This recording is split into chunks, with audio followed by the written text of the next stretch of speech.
Well, how you doing? Ivy Nation Sports Talk up and rolling. Welcome to the show, along with Jesse Stiers, and as you can see, a special participant today, Ryan Roberts, and Malik Zaire is going to be with us here in a few minutes as well. I mean, Jesse, this day started off, we were kind of like, what are we going to talk about? And then, like, just in the last hour and a half or so, this whole thing is blown up. There's all kinds of stuff going on. Yeah, luckily for us, that gets the good old numbers up, the likes up, the ratings up, all that stuff when big news like this happens, because it gives us something to talk about. And obviously we get to be joined by the great Ryan Roberts. Good to see you, Ryan. It's good to see you guys too. I wish it was in different circumstances, but it's also great to see you guys. No kidding. Salty has already told me that he mentioned, I didn't realize there was not a show earlier today, so this is the only one today. So that's part of why we've got this jam packed. We've got, again, recruiting talk. We've got Foskey committing and some, again, more stuff that doesn't have to do with either one of those things with Malik Zaire tonight. And Salty says he's trying to skip a meeting where they identify the cure for cancer. So this show better be worth something. So we're going to put it all on Ryan right off the top. Unfortunately, the unfortunate news today that Dylan Roberts, the running back from the state of Kansas, has decommitted. And of course, Ryan is our recruiting guy. So let's just go right to it, Ryan. We were talking a little bit off the air. What happened with Dylan Edwards? Yeah, I mean, it was a very abrupt decision by Dylan, if we're being completely honest, right? Like, we had been hearing some things about, that there's going to be a few schools that are going to kind of be, throwing different options at him and giving them their pitches. I mean, of course, we're only a couple weeks now until the early signing day period, obviously ending. So there's a lot of schools that were coming at it after Dylan. And I think that, you saw a couple days ago that the offer was extended from Deion Sanders to Colorado. That would be kind of, without much intel aside, like that would be my guess to where he ultimately ends up. But I think that it's just, a lot of schools were doing the full court press on him. There were different things that some schools were offering that Notre Dame isn't able to offer, right? So I think that when you kind of put everything together a little bit, there were just decisions were made based upon what some schools can give that Notre Dame maybe isn't open to giving. Ryan, I thought it was interesting too that we saw the pictures of Marcus Freeman with Dylan Edwards just from a couple of days ago, and you have the big banners and it says committed and all that stuff. So to me, there's always guys who are going to flip last second, right? Maybe throw a curveball at you. But to me, I guess that was the most surprising part, considering the coaches were just out there. They made a concerted effort to go out there and see him as well. Yeah, no, it was, I mean, Jesse, it's wild, man. Like, you want to see how the recruiting world can flip upside down. I mean, literally Marcus Freeman and Dylan McCullough and those guys were out to see Dylan yesterday. And like you said, you see the picture where looks happy. He's got the committed stuff in the back. Everything looks fine. You're just kind of hitting the situation. Like, you hear some rumblings, but then you kind of, you see the picture and you're like, okay, maybe everything's solid and everything's good type of thing. But, unfortunately, Dylan kind of let the rest of the class know a few minutes before he kind of put the post on Twitter that this was a decision that he was making. And I know part of the decision that he wanted to kind of just put out there was this is a loaded Notre Dame class, and we are fully aware of that. And they have 4 true wide receivers in the class. They have 2 running backs in the class. And Dylan was going to kind of play a hybrid role of playing some slot receiver, being kind of that gadget guy, playing some running back.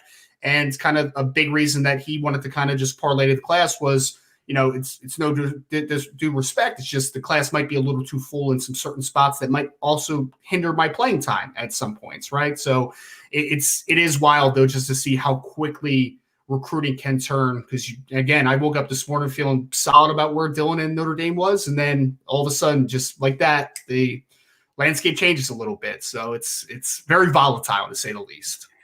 Ryan, Vince and I were talking the other day about remember back at the end of the season when Braden Lindsay was asked about if his season has been frustrating, and the answer that he gave, he mentioned how the NIL was good here at Notre Dame. So I'm curious, maybe, as someone, who talks, to recruits and all this kind of stuff, I don't know how much it comes up in the recruiting process, but do you have an idea of what Notre Dame is able to do from an NIL standpoint, especially when it comes to recruiting and things like that?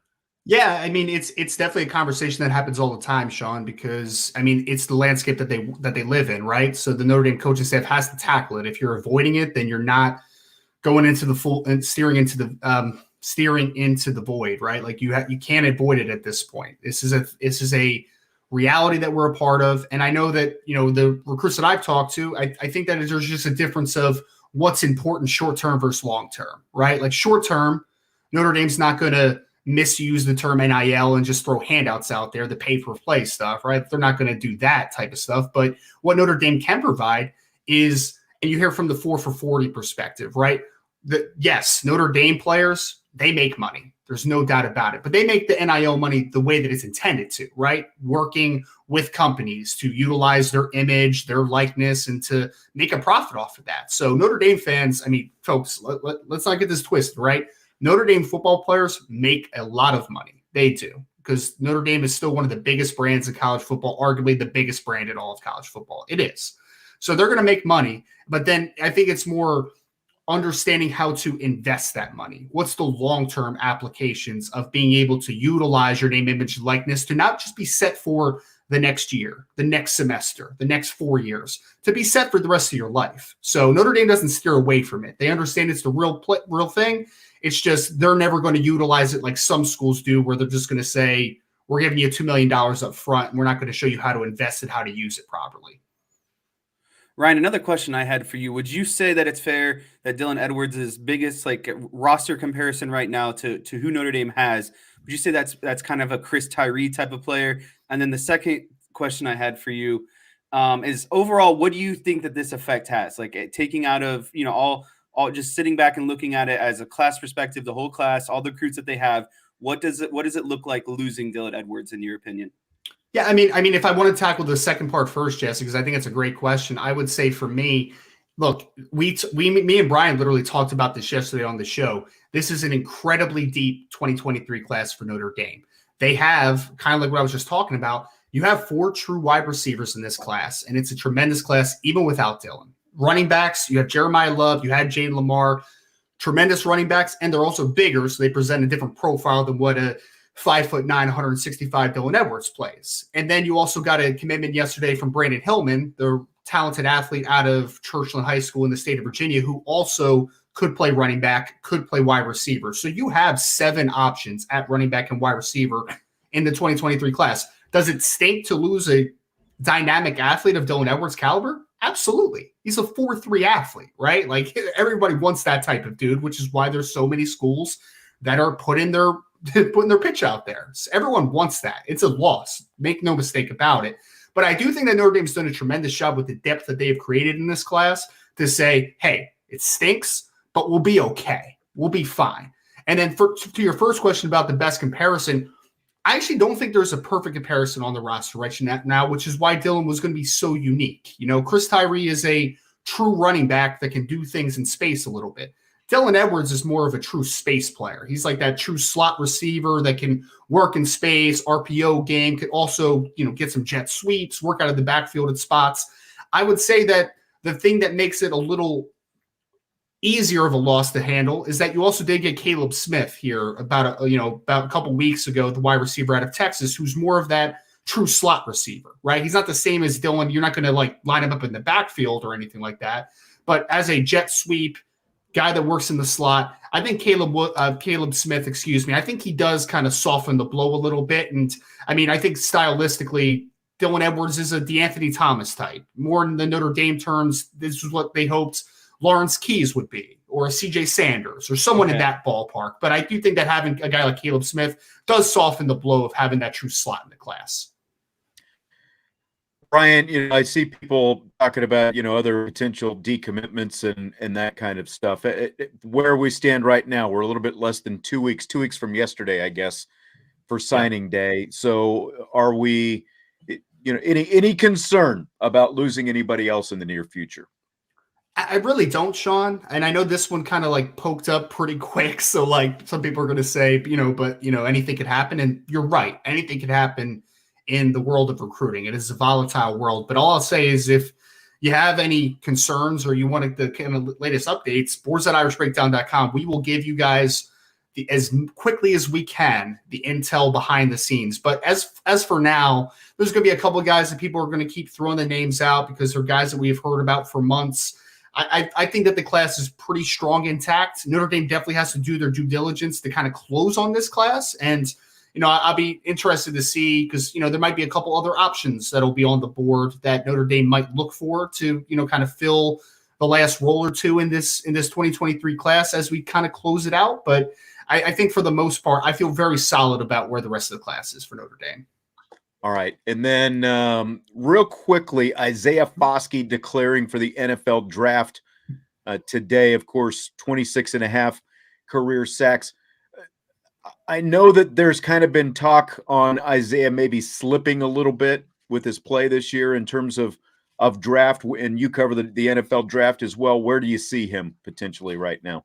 Yeah, it's an interesting conversation, honestly, Sean, because I think most people, if you look at like the way too early mock drafts and then mock drafts even into the season, right, on the media side of things, you're going to see Isaiah Foskey's pretty frequently in the first round. You are. But I think that there's some people on the NFL side that wanted to see Isaiah take more of a bigger step this year, right? Like he's still productive, obviously, because he's an incredible talent. 6'5", 260 with vines, athletic kid, obviously. So there's still going to be a lot of suitors because you need those types of guys at defensive end, at the edge position. But I do think that his play was a little uneven at times, right? There's some games where he looked fantastic, other games where he was solid but unspectacular.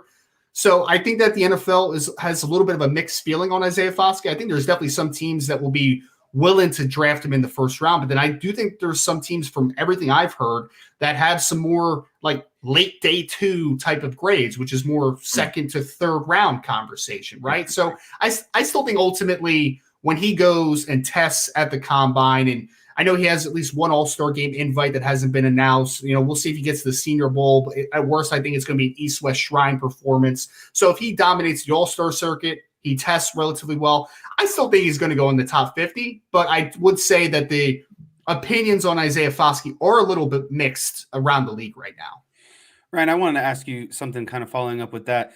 Foskey went through a new defensive scheme this year, and you look at Notre Dame's kind of front seven on paper. He's the guy on an offensive standpoint that you're going to scheme for, considering the success that he had in the past. And you look at Notre Dame's linebackers, we know that that's not one of their strongest groups, and you can see that on film. So to me, a lot of it has to be taken into an account and kind of with a grain of salt, considering, Foskey's play might not have been, that step that you were talking about this season. But sure. When you look at as an offensive coordinator, you pinpoint a guy and say this guy is not going to ruin the day for us, and you can make the case that was every game Isaiah Foskey. So for me, I really want to see him test in the combine. I want to see these all-star games, and I think that's going to make his push from maybe day 2 up to top 20. I really think that how he tests is going to be very indicative of how he sits with these NFL teams going forward.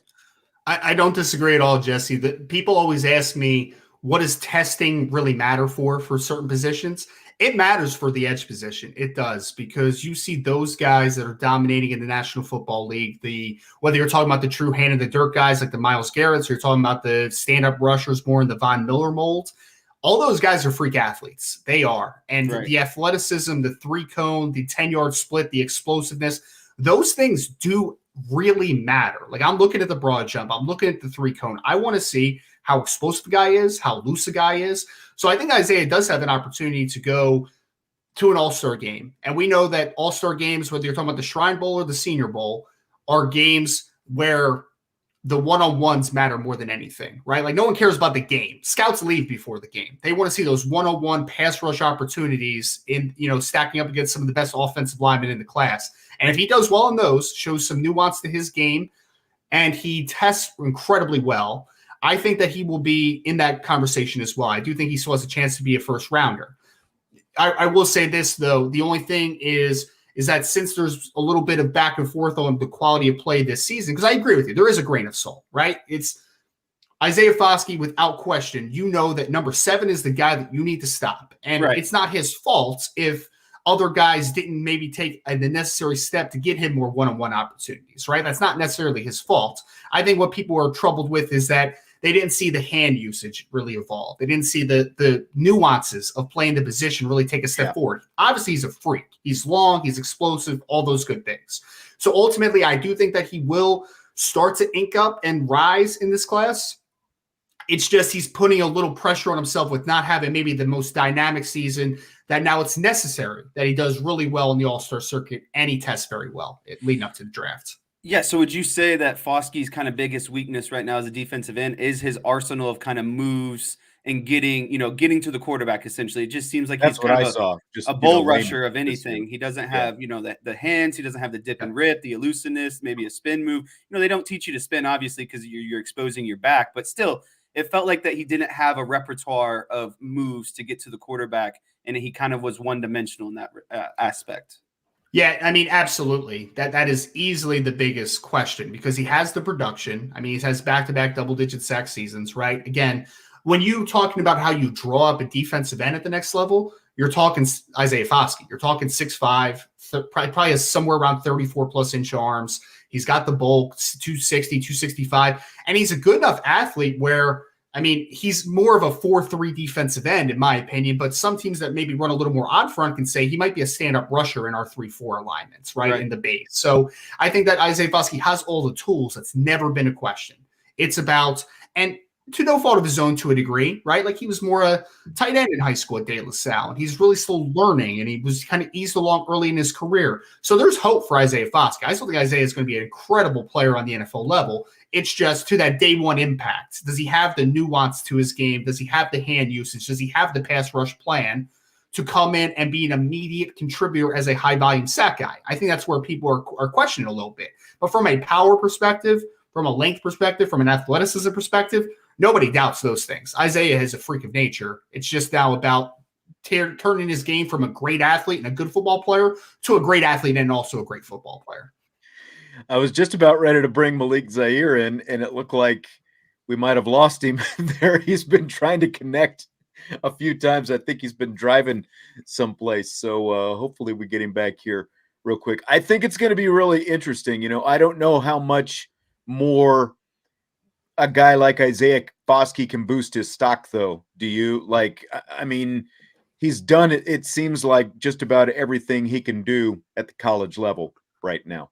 Yeah, I mean, I think that there's improvements that he could have made, but to our original conversation about what he can do in the draft process, right? We're going to have the underwear Olympics at some points, right? Sure. There's going to be some scouts he's going to walk by. Someone's going to fall in love with him when they see that V and everything else, They're going to be like, that guy looks like Myles Garrett on, just from a physical perspective, right? Like, they're going to see that guy and they're going to be like, and some people, and this is going to sound harsh, and I know people are going to take it the wrong way. There is something, though, to it when the guy has traits and has physicality like that you kind of forgive some faults in their game, right? So you can forgive them a little bit because you're saying, but I can get the best out of him. I can get that. Right. So, again, I think Isaiah is going to be a tremendous football player at the next level. There's no doubt. It's just about harnessing all the traits he has with more nuance in his game. There's Malik. He is looking at us. He is ready to go. How you doing? Oh my gosh, it's been in and out. I was losing connection so much, and I was getting it back. So I'm glad I'm on. Glad that you're here. We were watching you kind of dance around in your car there a little bit, a couple of different times. Yeah, I was hearing you guys, but I didn't hear myself. It was weird. All right. Well, it might have just been because of this, backstage setup and all that kind of stuff. Ryan, appreciate you jumping in with us tonight, as always, my man. Brian said to pass along that you guys are going to be talking more about, of course, Isaiah Foskey on tomorrow's show as well. Absolutely. That's right. Absolutely. Thank you, fellas. I appreciate y'all. All right. Take care, Ryan. What just kind of your initial thoughts, Malik? And, of course, Malik former Notre Dame quarterback, co-host of the Lucky Lefty Podcast with Sean Davis, and part of the IB platform. I don't think anyone's too surprised about Isaiah Foskey taking off. What do you think about his decision today? Yeah, I think him and Michael Mayer's decision was just something that it was like a great culmination of good job, and you did everything you could for the university. You both set a lot of great records, had a lot of great wins, and a lot of great things that you've done for this football team. I think this bowl game especially, it helps with them deciding to go to the draft because it helps our young guys get an opportunity to show what they can do for the future. Yeah. I think this is what this bowl game is all about, especially since we're not playing for the championship just yet. Next year, I think we'll make the playoffs, of course, because it's 12 teams. It's not 12 team nation better than us. So for this year, it's definitely about growing those young guys in the bowl practice and getting ready to see who's going to be our future stars. Jaden Thomas had a great bowl practice last year, and he ended up being a huge help for us this year coming into the season. So I'm expecting to see some more young guys flash. But for Isaiah Foskey and Michael Mayer deciding to go to the league, I mean, you can't ask them for much more, man. They've given everything they can. And obviously, selfishly, we would want to see him play. But, it's been a decision for those guys now. Yeah, absolutely.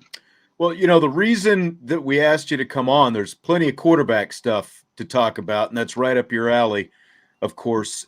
The whole – gosh, it's almost been like a week since Drew Pyne. It's one of those things. It seems like it's already been a month almost since it happened, But so not just the decision to transfer, but the timing of the whole thing. What did you think about, the situation with Drew and deciding to jump out right now? Well, I think Marcus Freeman had an honest and transparent conversation, something that the last coach with BK, I don't think he would have had. He probably would have told Drew a day before next year's Ohio State game that we're probably going in another direction. So I'm glad that it was fair and it was transparent. And it gave Drew an opportunity to have 3 years at another school and build a lot of good tape with a team that didn't expect him to start, but definitely was lucky to have throughout the season in what we can consider a transition year. Malik, I was thinking about it and what you just said. Tell me what you think about, Drew Pyne obviously got what that taste of what it means to be a starter, right? And not only did he get a taste of what it means to be a starter, he was 8-1 as a starter, 8-2. Sorry if my numbers are off. So to me, what do you think that plays into his decision to leave? Like, once you get the taste that you can be a starter at a big time school and play against big time opponents, you're going to want to continue to play elsewhere. When a team says, hey, we're going to be looking into the portal here this offseason. Yeah, I think with being able to be 8-2 as a starter, get a lot of great film and kind of play beyond your means. I didn't think that, he was the third string the year before, and then to be the backup this year, I think he was excited to be able to take advantage of this opportunity. But there are definitely schools, especially now with 6 ACC starters transferring, stuff like that with the quarterback carousel. Drew can find himself in a lot better and unique situation to where he can grow in that position and also not have to worry about looking over his shoulder. I just think at Notre Dame, we're taking the next step at a championship tier level, and it's going to require a little bit more of an X factor at that position. And I think for Drew to be able to recognize that, it's smart on his part to be able to graduate and also have 3 years to do it somewhere else as well. What about Tyler Buchner? There's some people don't really seem to want Tyler to play in this bowl game for whatever reason. What do you think about that? 100% he should play in this bowl game because it's an audition tape. Marcus Freeman already told these guys, especially Drew Pyne, we're getting the guy in the transfer portal. This is a good opportunity to show kind of where Tyler's at. He really hasn't had the experience as a full-time starter for longer than 2 games and hasn't remained healthy for longer than 3 games. So I think it's important for him to get his feet wet again and kind of lead Tommy Rees and that staff with a better taste in their mouth going into the portal and feeling like it not only can be maybe a competition, but the window for Tyler Buchner still hasn't passed just yet. And I think we'll get a kind of a tell with these practices and going into the game. Malik, I talked about this last week about my opinion on Tyler Buchner rejoining the team and being the starting quarterback. My question for you is, what kind of process is it to become, a guy that's coming off injury, a guy that hasn't played, for 10 games now, what that synchronization looks like between him and the rest of the team, considering, the team is in a much different state now from when he left, when his injury happened, right? Like the offensive line is 10,000 times better. The running game is obviously way better. So I know that you've had injuries before, and then, trying to come back what is that synchronization process like? And is it tough for a quarterback to kind of catch up to where the rest of the team is now compared to when he got hurt? Well, it works if the offensive coordinator is on your side. And I think Tommy's giving him enough of a chance to be able to get, like I said, that audition tape back in the swing of things, but also be able to show how the evolution of the offense is going to be. There's no more Michael Mayer, so it's going to be a totally different look in this bowl game because 87 is not going to be out there. So That's the receiver room is going to have to step up tremendously, which is what we expected Tyler to be able to do going into this year, and giving the receivers a lot more love, knowing that we can throw the ball consistently past 20 yards, which brings back his main key is Lorenzo Styles. That was the guy that was supposed to be the X factor for us this year. His roommate is Tyler Buchner. I really believe that Lorenzo struggled a little bit just because he was expecting his guy to be in there with TB. Now that TB is back, expect Lorenzo to have a better showing, but also allowing those other receivers to show their stuff as well, with Tobias Merriweather hoping to get some time, Jaden Thomas taking a bigger role in this game, but also Lorenzo making some action now that 87 is in there. The run game is still very viable. Hopefully Tommy doesn't consume the run game with running with Tyler Buchner. The reason why he got hurt in the first place, you got 3 experienced running backs that can do a lot. Tyler can be an addition, but doesn't have to be the main factor in the run game. So I do think there's a lot of pieces that are surrounding Tyler that can help him get through a game like this. I know he's going to be a little rusty. All quarterbacks are if you haven't played all season, but the rusty that you'll have at Notre Dame is less than what you'll get somewhere else, especially in college football. So Tyler has everything in front of him. He has all the opportunity. It's really his spot to lose at this point. I'm excited to see what transfer we get. I mean, there's about 1 million options in the league.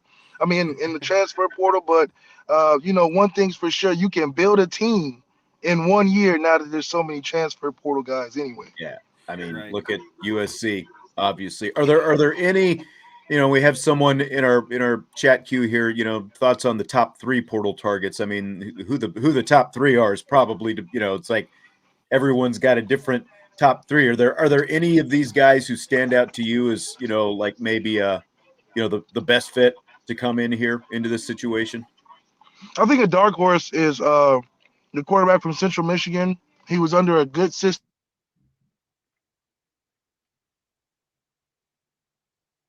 So the quarterback can play in the weather conditions. But other than that, it's all Sincar, Jeff Sims, I think Spencer Sanders, and who else? It's the major one I'm forgetting. I'm just drawing a blank on. Hopefully Drake May decides that North Carolina isn't it, and we can snag a Drake May. That'd be nice. But I am excited to see. I mean, this is a huge offseason for Tommy Rees specifically to not get this wrong. And I'm expecting to see him take another level in who he gets in the transfer portal, because it's going to determine a lot about the offense moving next year, regardless of the amount of recruits and talent that we get. Yeah. Malik, what kind of big change would you like to see between the Drew Pyne offense and the Tyler Buchner bowl offense? I think you kind of hinted at it a little bit more, but to me, it seems like you got to be able to take your shots downfield with Buchner, especially considering you don't want him to be in any of these design run plays. You don't want him taking hits. So for me, I would like to see more of some downfield passes and him kind of letting that arm loose a little bit. Well, with no 87, I'm expecting the receiver room to shine, especially the young guys coming in, Braylon Edwards, Jaden Greathouse, our guy that just committed, and Brandon himself, who is a dynamic player. I think he's like a Kadarius Toney type of player, but he also can play defense. So it's going to be an interesting way to see how they are able to fit Brandon Hillman in. But Tyler Buchner has the arm, that we've seen on tape in high school. He has the ability with his legs. I think this is the most dynamic we'll be able to get under center that we've had in a few years, and hopefully with the amount of talent, Tommy can recognize it early enough to be able to take those shots. I think with the tight end kind of hindered us a little bit in terms of that was Drew's security blanket, but I think the receivers, especially Renzo Styles and all the young guys that we have, and Tobias Merriweather who can make plays, will be the new comfort blanket for Tyler Buchner to push it downfield. The run game is still going to be there, probably more effective now that Tyler's back in the saddle with those 3 running backs. But we'll see how it goes. Darian Price is making a comeback as well, somebody to keep an eye out for as well. That's true. That's very true.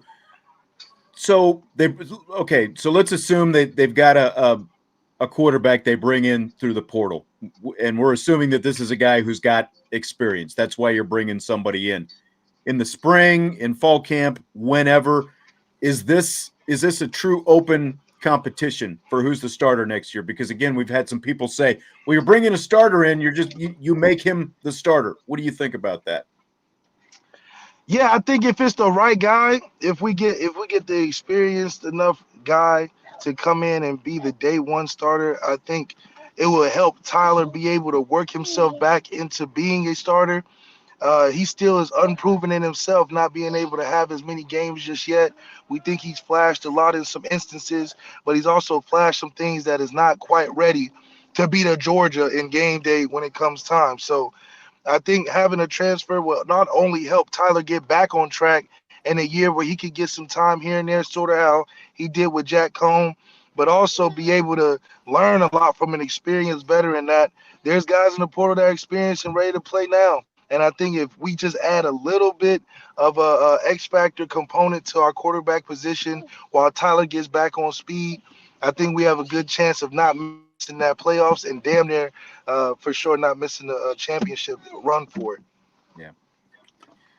All right. So Malik, somebody tipped me off to this yesterday. If Malik is still with us right there, I'm here. Okay. I was going to say, you went dark there for a second. I was worried. So somebody just tipped me off to this yesterday about DeShone Kizer going on this Adam Brenneman podcast. Have you heard or seen any of this? Like some of the stuff?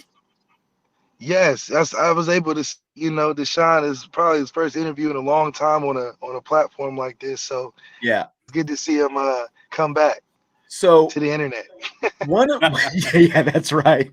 So one of the things I wanted to ask you about is DeShone said, like, during the recruiting process, he had no contact with Brian Kelly, basically, like, until he committed to Notre Dame. And I'm curious if it was the same for you. And obviously with Marcus Freeman, there's a big difference, and how much difference that makes when the head coach is out there having contact with these guys. Yeah, it's definitely a good security blanket when the head coach got your back. I think Brian Kelly I think having Marcus Freeman being the lead of recruiting and being in guys' faces gives that extra security that guys feel good about coming there. He sets the tone, and I think it's shown a lot how much the head coach can determine the tone setting of the culture of the program and where it can go when the head coach is in the lead of that. And we've seen in 1 year how much that can change from an impact and a culture standpoint. All right, so I had a couple clips that I wanted to play from this interview that DeShone Kizer did with the Adam Brenneman show, and one of them, again, was about the relationship, I guess, that he didn't have with his head coach, with the same head coach you had, and you kind of referenced it a little bit earlier, about the I guess lack of relationship. And let me see if I can find it here on my computer. Here it is. So I'm going to go ahead and play what he said right now about the relationship or lack thereof with Brian Kelly here at Notre Dame. I'm there. I didn't really have a relationship with Brian. It was all ball. We only talked about ball. We only We only saw each other out in the field. There wasn't really a mano-a-mano situation there. So that was a once again, it's the reason why I feel so strongly about there needs to be a guy, and that guy needs to have a relationship, and he needs to be the voice of the team, and you need to trust in his leadership, and that wasn't necessarily my college situation because I had Malik Zaire, and if Malik didn't beat me out my first year, who knows? It could have been completely different. I think maybe quarterbacks before me probably wouldn't agree that that's how they were. Maybe a Tommy Reese or someone who played for quite a bit. Like those guys might have had good relationships with BK, but for me, it was never like that. It was, I was competing for my job every day. If I made a bad pass, he made sure I knew I made a bad pass, and made sure I knew that there was another guy who was going to come take my job if I continued to do that. So Malik, was your relationship with your head coach? You got a smile on your face. Was your relationship with your head coach any different than what DeShone was talking about there? No, it's definitely what it was. I think at the end of the day, Coach Kelly has a old style of going about coaching, and it's not relationship based. So you definitely got to be on your toes, and I think that's what kind of drove the whole the stale process that became of what Brian Kelly's tenure was, because 10 years of not having a consistent knowing of where the program stood, especially at the quarterback position, it gives some anxiety to you. It's hard to get a guy that has a good poker face like Brian Kelly does the whole time. So I think it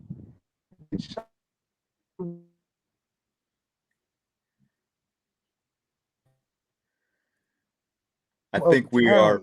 So at that point, there was a lot of talent that played really well together, and it showed. I mean, we had a lot of great guys in that room at the time, and we were all at each other's heads all day, every day, until Ian got there, and then Ian took over for those 3 or 4 years. But I think what Marcus Freeman is bringing is something special, and it's going to change and impact us in a lot of ways that may be better, because I think he's way more of a player's coach than what we've had before. Plus, Tommy's there now, and he knows what it was like then, and I'm sure he's trying to do different now.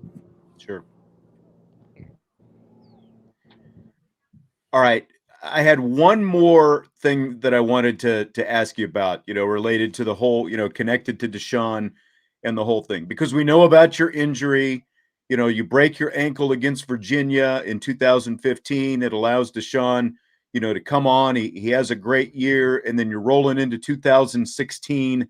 And I'll play this. I want to play how DeShone described it, and then got a couple questions that I want to ask you about that afterwards. All right. So where did it go? So here it is. This is him talking about how Brian Kelly kind of set this up with you and DeShone at the start of 2016. Kid decided to just let it go. He didn't like the concept of making a decision. He clearly, his history with quarterbacks is that he likes competitions. I don't necessarily agree with that. I think that a part of being a great quarterback is having that leadership and having that command and having that confidence in yourself, not having to deal with, every time you miss a ball thinking about whether or not another guy's going to come in. But yeah, so we go back and forth all off season, go up the Thursday before game week against Texas, sit down, thinking like, all right, here it is. I'm about to get named the starting quarterback. I'm pretty confident. I had a good training camp. And he says, you're both playing. Are you kidding me? Like, what? What do you mean? And then he was like, not only are you both playing, I want you to play every other drive. You're going to play every other drive. And then, if someone edges out, we'll figure it out, but we're going to play every other drive. You guys got 2 different styles. I'm like, no, we don't have 2 different styles. Yes, Malik is a better runner than me, but I'm going to run the same exact offense him, whatever. Okay, so again, there's DeShone Kizer talking about how BK, went to you guys, said you're gonna split the reps at quarterback. Are you still there with us, Malik?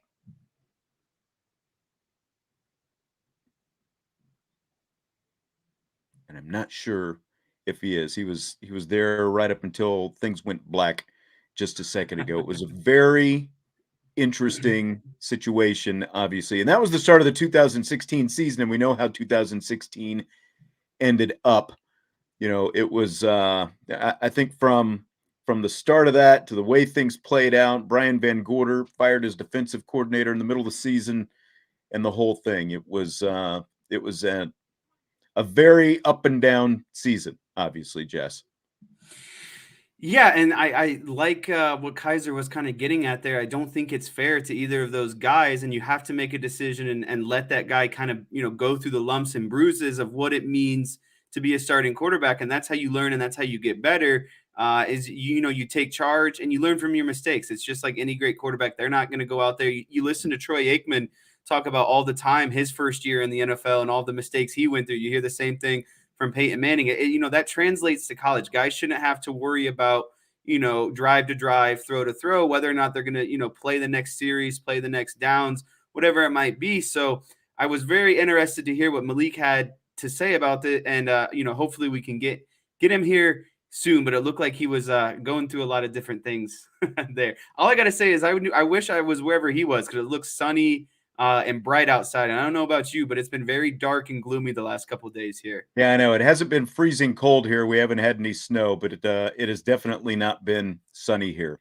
That's for sure. So, so Malik was having some issues with the connection there, and hopefully he's able to get that solved. But, he was in the car and juggling a lot of things at once to begin with, So we definitely appreciate him coming on. If we can get him back, we'll talk to him a little bit later on. Jess, in the meantime, are you ready for rapid fire? I think this is the perfect segue to some really good rapid fire here. I think you're right about that. So we had Isaiah Foskey declare for the NFL draft today. How will you remember Foskey's time at Notre Dame?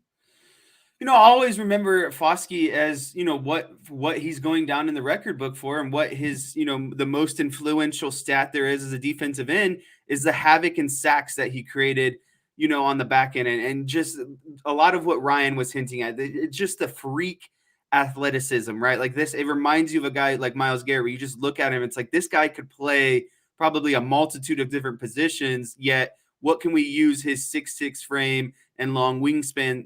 Where can he be the most dynamic and effective at? So for me, I just the dynamic athleticism and the sacks is what I almost remember him by. And like Ryan kind of hinted at too, I'm really excited for him going forward, because I think if he can get into a good NFL system, his game is only going to get more refined, right? Like we've only, I think, seen him kind of tap the surface of his potential. So I'm really looking forward to wherever he lands, and I hope it's a great fit for him.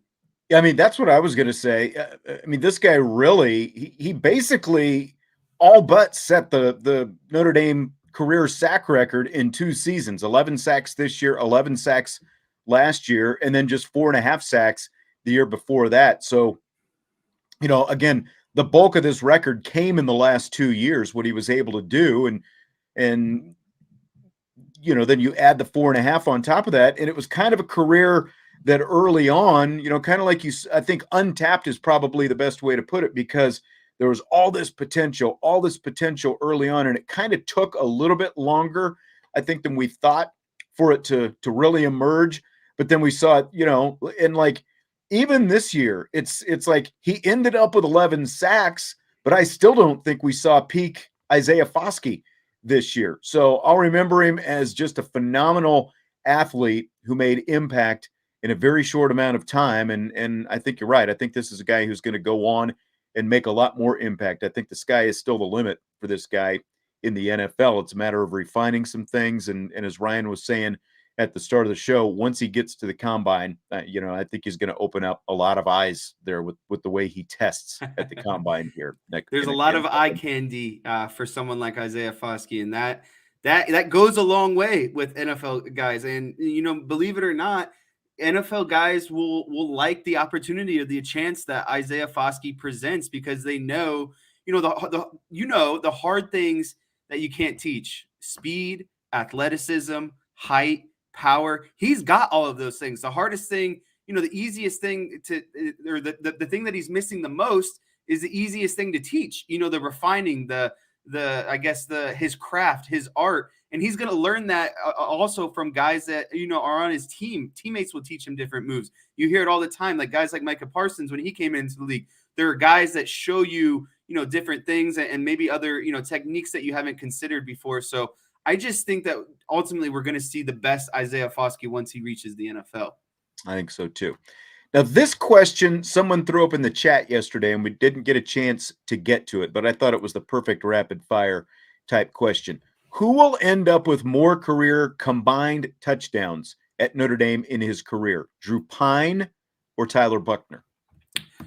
This is actually a very tough question because Buchner's not going to do it all in this bowl game, so that's off the table. And if they bring in a transfer portal quarterback that ultimately becomes the guy next year, there's chance we might, this could be Buchner's last game as a starting quarterback this bowl game. And for me, I just feel like that it's going to end up being Drew Pyne. I think a lot of, what Malik said was true. This coaching staff realizes that if they want to take the next step and win a national championship, because that's the ultimate goal, they need a Caleb Williams type quarterback. They need a Drake May type quarterback. They need a CJ Stroud type quarterback. And I'm not completely, I'm not saying that Buchner isn't that guy, but Buchner hasn't shown that he's that guy yet. And unfortunately for him, he got hurt, and you can't control those things either. So I think if they're serious about finding a portal quarterback and bringing him in, that's going to be the starter next year. So I'm going to actually say that Pyne is going to end up with more career touchdowns at Notre Dame.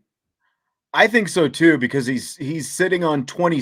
He leaves with 26, I guess I should say. 26 career touchdown passes is what he ended up with. 22 passing this year, 2 more rushing, and then 2 passing last year, while Buchner has 8 total. And the fact that we know they're going out to bring in a transfer portal quarterback, I think says a lot. And just what you said, there's so much, because of the lack of experience that Tyler Buchner came in with. We can see the raw tools as an athlete, but just the fact that they're in a position now where even if Drew Pyne had stayed and they had Buchner, and then of course you've got Mincy coming up next year and you've got Carr the year after that, Buchner just kind of seems to be in that in-between spot where it could get really hard for him, to push much past that anymore, unless he develops at a really rapid rate, either this offseason or, the combination of this offseason and next season. And that's, all assuming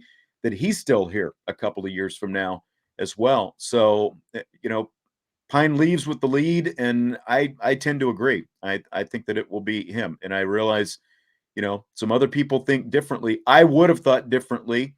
But again, the injury, I guess, kind of leaves you with enough doubt for them to be in the system that they're in right now. Like Malik was saying earlier, this is a really developmental kind of Gator Bowl, for Tyler Buchner, a chance to really show what he can do and really up his game, knowing that a new guy is coming in this spring.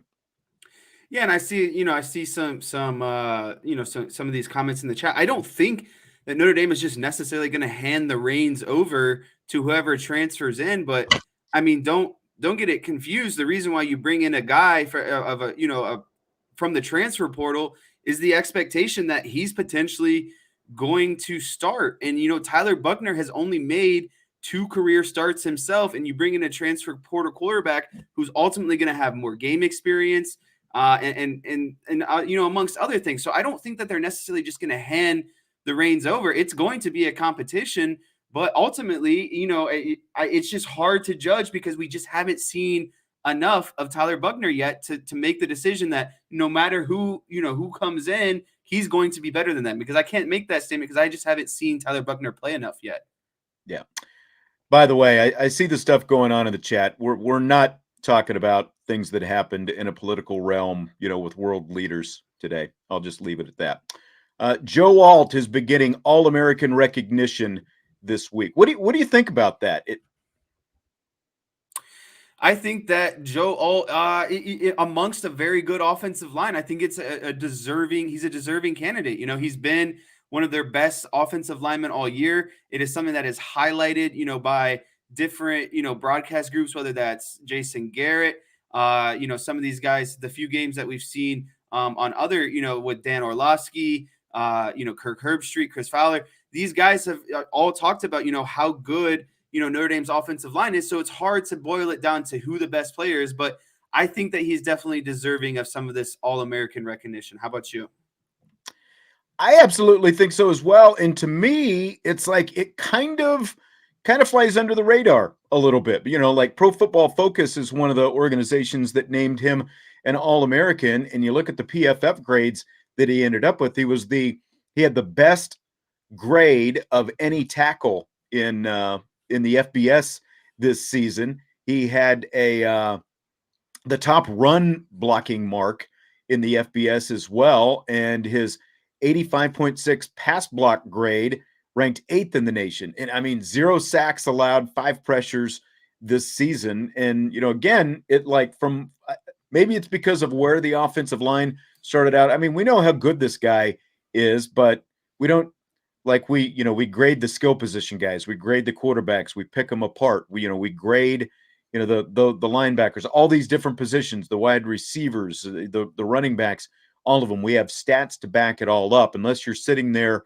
analyzing and crunching and doing all that different kind of stuff, then it's hard to really know just how these guys stack up around the nation. And the fact that he ended up with 2 of the best grades of any tackle in the nation as a sophomore, and this guy is just a couple of years removed from being a tight end in high school as well. Again, we knew he was good, but I think to an extent he kind of flew beneath the radar a little bit just to exactly how good he was. Because, again, you don't get I don't remember like individual offensive linemen getting, like offensive player of the week and stuff like that. Like against Clemson, they gave Drew Pyne the offensive player of the game and that kind of thing. So, I think it's great to see Joe Alt get this kind of recognition.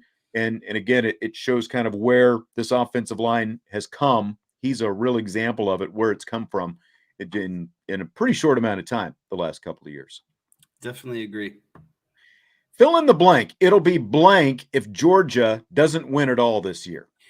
It'll be not surprising, honestly, if Georgia doesn't win it all this year, in my opinion.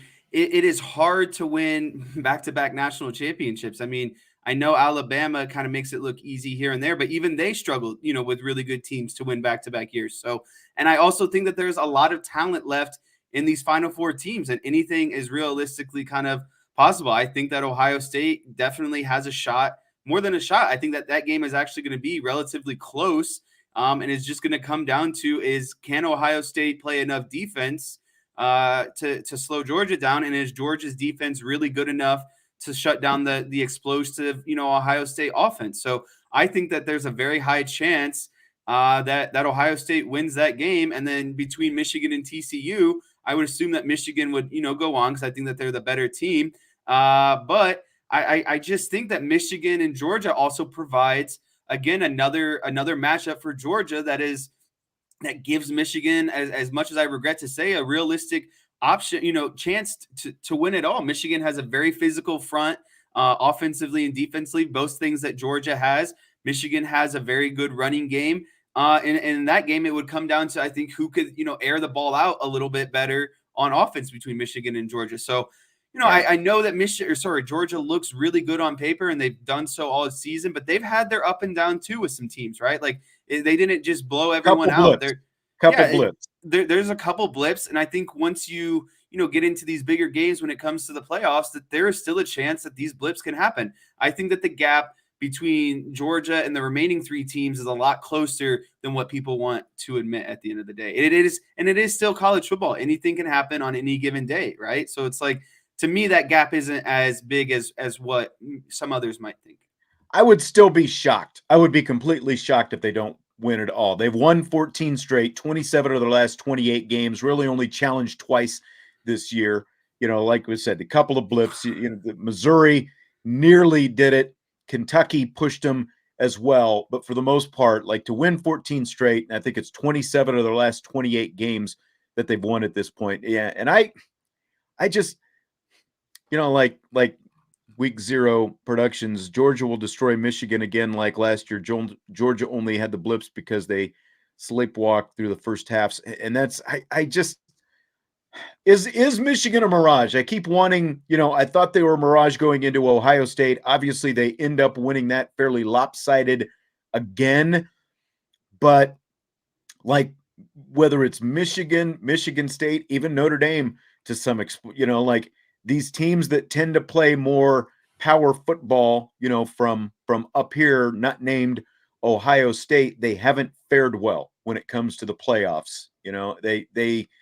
They can bully some of these teams in this, neck of the woods around, but it's a lot different when you mix speed and explosiveness and size and the whole thing like Georgia has, especially up front. So I would be completely shocked if Georgia doesn't end up winning it all. I'm glad we are not. Marshall is the only person in this chat right now that also has some of my backing. Georgia gave up 400 yards in the air against LSU, and Ohio State's air attack is better. So I know it's not, apples to apples, but you still have to take a look at it. I just think that this game is going to be a lot closer than what people are giving Ohio State credit for. And I would love to revisit this conversation again at some point. Oh, we will. We will. I mean, it's setting itself up for that. We're going to have to revisit it at some point. We've got a couple of super chats.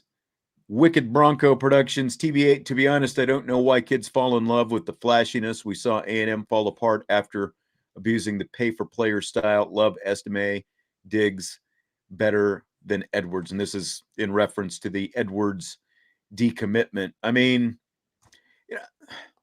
I don't know. If he's going to Colorado, which it seems to be, one, Colorado is obviously a lot closer to Kansas, where Edwards is from, than Notre Dame, so like that's there. And if they're throwing NIL, and I mean, it's easy for young kids to fall in love with that Dion Flash. I mean, that's part of why Colorado hired him, right? Yeah, exactly. And that has to be, upon kind of what Ryan was talking about earlier, that has to be in the back of Edwards' mind. You have guys like Diggs, you have guys like Estime, you have Love, who's already committed. That's a running back room, and amongst other wide receiver commits, that's pretty full. And you don't blame a guy who wants to come in and be that guy immediately. And Deion Sanders has made it very apparent that they are going to bring in guys quickly, and they are going to get rid of guys quickly who don't fit the mold for what Colorado is going to be doing going forward. And so when you hear a coach say that they're kind of refreshing their players and the program, and you're one of the best talents, out there in terms of your speed and athleticism, that only means that you're going to get your opportunity to be that guy kind of faster at Colorado, in my opinion. And so another super chat. Also, I'd rather get a guy like Card and have him and Buchner battle it out. I don't understand why our fans crap on a kid who hasn't had a fair shot. So, again, I don't, I don't know. Do you have anything to say to that? No, that is ultimately what it's going to be. Like, no one's just going to be handed the starting quarterback. I think it's going to be a competition. Yeah. It is 100% a competition. I've said this before. Fall camp opens up. Every position is up for competition. No one has their spots. You don't know what the incoming guys are going to be doing. You don't know, I'm talking incoming as in like fresh new guys. You don't know about the guys who are maybe on, depth chart 2 or 3 from the season before. Like, that's why you have the offseason to get better. Guys have a different commitment in the offseason, right? Like, you have guys who work very hard. I'll be very honest. When my freshman year in college, I was buried in the depth chart. I was, 5 or 6, spots down there. I had a tremendous offseason. I worked very hard, and I worked my way up to, a 2, almost competing for the 1 spot. I wouldn't even say almost. I was competing, for the 1 spot here and there. So things happen. Guys have a different commitment level in the offseason. Guys get in better shape. Guys get, whatever it might be. And all those positions are going to be a competition. It's never this guy is just handed the spot. Even we had guys who were All-Americans, and their spots were never guaranteed. That's what Marcus Freeman has talked about since day one. Healthy competitions, having competitions at every spot. It only makes you better if you've got that competition. That's absolutely right. All right, just the Detroit Lions are 5-7, just a game better than the Indianapolis Colts, who have a 4-8 record. Of course, they're in different divisions, so I'm not trying to say that. But I'm just looking at when you look at those records and what the teams look like right now, how different do those two situations feel? To me, those situations are very different because I think the Lions could potentially end up the rest of this season, 5 games, and potentially go on a stretch to kind of make the playoffs. They've shown the potential. They're hot right now, right? Like, they beat the Commanders. They've beaten the Bears. I know the Bears aren't a great team. They beat the Giants, who are right now in a playoff spot. They beat the Packers. I know the Packers aren't great, but these are still division rivals for them, right? Like teams that they don't necessarily beat. And then to me, more importantly, you look at some of their losses, right? Like they've lost to the Eagles by 3 points. They lost to the Vikings by 4 points. They lost to the Seahawks by 3 points. They lost to the Dolphins by 4 points. They lost to the Bills by 3 points. Like these are all losses against very quality teams by a very slim margin, right? And so like to me, I thought the Lions were going to make the step of finally breaking the over 500 trend this year. I thought that they weren't necessarily going to be a playoff team, but I thought they were going to be a very solid team. And next year, then maybe the year after that would kind of be their window to get back into the playoffs again. But to me, for the Colts, you're going through a midseason change at coach. You have all of this talent. You have this defense that was supposed to be, tremendous. You have Shaquille Leonard, who was supposed to be the best linebacker in football. He's been hurt. Their offensive line has been banged up and not quite as good as what it should be. They don't really have a number one wide receiver who can take over. They bring in a veteran quarterback. So to me, it felt like the Colts kind of regress in a sense, and that the Lions are making a push or a charge here towards the end of the season. Yeah, I mean, there's been all these expectations, obviously, on the Colts, and they made the decision finally to cut ties with Frank Reich. I mean, the Jeff Saturday thing, they have actually looked better than what I thought they were going to look like under Jeff Saturday. Even when that fourth quarter completely snowballed against them, against the Cowboys, on Sunday with 33 straight points by Dallas. I mean, that was a 2-point game in the fourth quarter. And, I know you and I were both pretty nervous about that. But at the same time, whether they've had injuries, Darius Leonard out and all this different stuff, like I can name a couple of different Detroit Lions. I can name more Indianapolis Colts than Detroit Lions. And I think Dan Campbell, like, the job he has done with that roster, they have Aiden Hutchinson, they have Jared Goff, and obviously they got Goff back in exchange for Matt Stafford last year.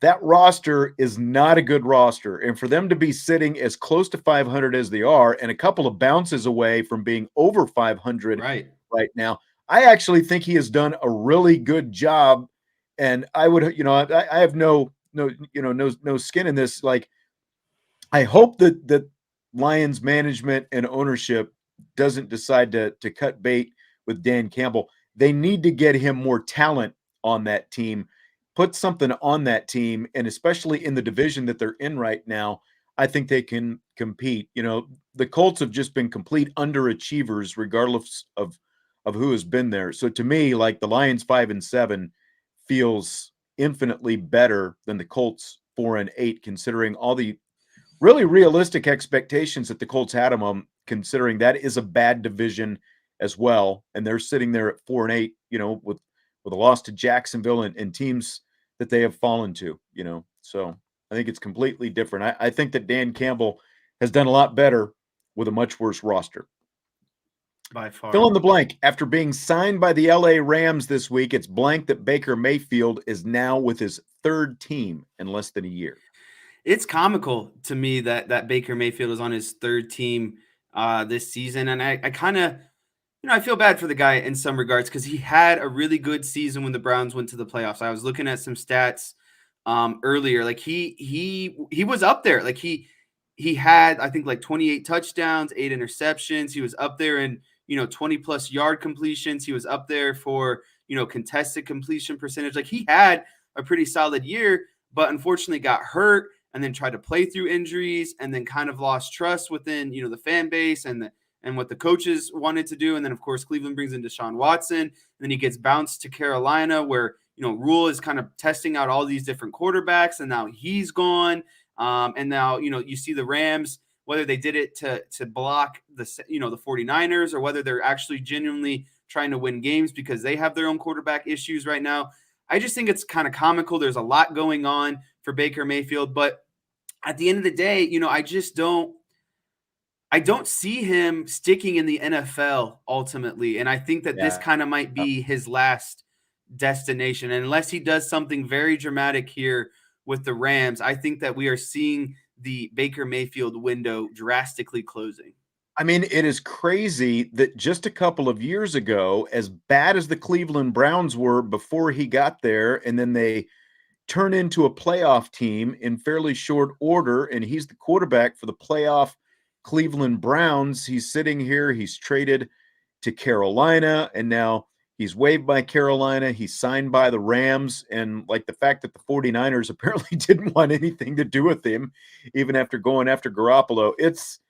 It's just nuts, like, to think that, all this, like the Browns who couldn't win, who hadn't been to the playoffs, and, all this stuff, and they were an eyelash away from beating the Chiefs in the playoffs, for that matter. And now here he is just a couple of years later, and he's lucky to have a job. And you're right, it seems like it's probably the beginning of the end. To me, it's just crazy where he is right now. A few more super chats to work in from Jason Luck for offensive coordinator. Okay. JK, I want Tyler Buchner to be the starter at Notre Dame next year. I understand the competition and the competitiveness, but that kid has earned it, and I think he would have done great if he stays healthy. Ultimately, I think he would have done really well. I don't know. I mean, like I've said before, the biggest downside, I think, to this season, especially when you had a first-year head coach and the whole thing, is you completely lost a year of development for Tyler Buchner. Like, this should have been a big developmental, like 8-4 with Tyler Buchner, if that's what they would have ended up with. And then you've got all this experience for Tyler Buchner heading toward next season. Maybe the decision is even different about bringing in, someone in the transfer portal or the grad transfer portal this offseason. But that's not what you have. All the experience went to Drew Pyne instead because Buchner was injured. I really would have liked to have seen what he could have done this year. And I think as a program, they would have been in much better shape if it would have been him, especially when you look at the fact that Drew Pyne has decided to jump without, one, hanging out for the bowl game, or two, trying to go through spring practice and compete for a job. Yeah, ultimately, as unfortunate as it is, Notre Dame is in the exact same position that they were essentially a year ago, right? Yeah. Like, they have a quarterback that's no longer going to be a quarterback. They think that, Buchner is going to be that guy. And now that's the really crappy part about what the Buchner injury, aside from, anyone getting hurt and obviously the things that he's been battling to get back. But a lot of what you said, it takes away from the development of him. It takes away from the development as, a team with their quarterback. And a thing that, I wanted to talk about too with what JK just said, I think I understand that he has earned the position, but he earned it for this season. And unfortunately, next season is a completely new slate. There's going to be completely new quarterbacks. And that's why I can't personally say that just because he earned it this year, that should roll over into next season. It's a brand new season. There's, new factors, all kinds of things. Yeah. So the super chat, let's say the dust is settled with recruiting. We get one of our top 3 portal quarterbacks and no staff changes. Thoughts on the floor for this team next year? Yeah, go ahead. So the way I look at this is if they get it doesn't even matter if it's a transfer quarterback, if it's a Tyler Buchner still at quarterback, if they can have elevated play at quarterback along with this offensive line and the running game that we've seen, on top of a top 20 defense, a team that finished top 20 in overall defensive stats with a very young secondary and potentially, upgrading at the linebacker position. I think if we see elevated play at quarterback, this is a very easily 11-1, potentially 12-0 type of team. I definitely think that you will see more than 8 wins. And I think it's double-digit wins, whether that's 10, 11, 12, and then obviously going into the playoffs as well. But I think you add at least 2 wins, considering the Marcus Freeman's second year and a quarterback with elevated play. Completely think the same thing. I think the floor is 10-2, especially if you do have a quarterback that's got experience. Like, look at what Jack Cohn did last year. He had experience, and they go 11-1. Now, the schedule next year won't be a cakewalk, but I still think that they can finish 10-2 against it. You're going to have Ohio State and USC. I can't remember I think those are like in back-to-back games, potentially, Ohio State and USC next year. So It's not going to be easy, but at the same time, I can very easily see them. You get the right guy at quarterback, and everything that you said about the defense, you're going to have more better. I think that, and Vince and I talked about this yesterday, as great as Michael Mayer is, and as much of a loss as it's going to be, maybe that balances out the offense, just in terms of you're not going to have a quarterback who locks in on one guy like Michael Mayer all the time. It potentially opens a lot of other things up. And again, with an experienced guy going into that position, I think that's going to do a lot for them next year. Definitely. All right, well, we will go ahead and wrap it up with that tonight. Again, it has been a very busy night, all kinds of comings and goings here this evening. We started off with the decommitment of Dylan Edwards and heard about that from Ryan Roberts, and then the NFL draft decision by Isaiah Foskey. Also want to mention that I posted the interview with Andrew Marchand, the sports media columnist from the New York Post, who also is the co-host of the Marchand and Oran Sports Media podcast. We talked a lot about the Notre Dame NBC contract, where Notre Dame potentially stands going forward, if there are going to be other bidders for the services of Notre Dame, to broadcast Notre Dame's games going forward. We talked about the current booth of Jack Collinsworth and Jason Garrett. We also talked about Brady Quinn, since people always love to bring up Brady Quinn, understandably.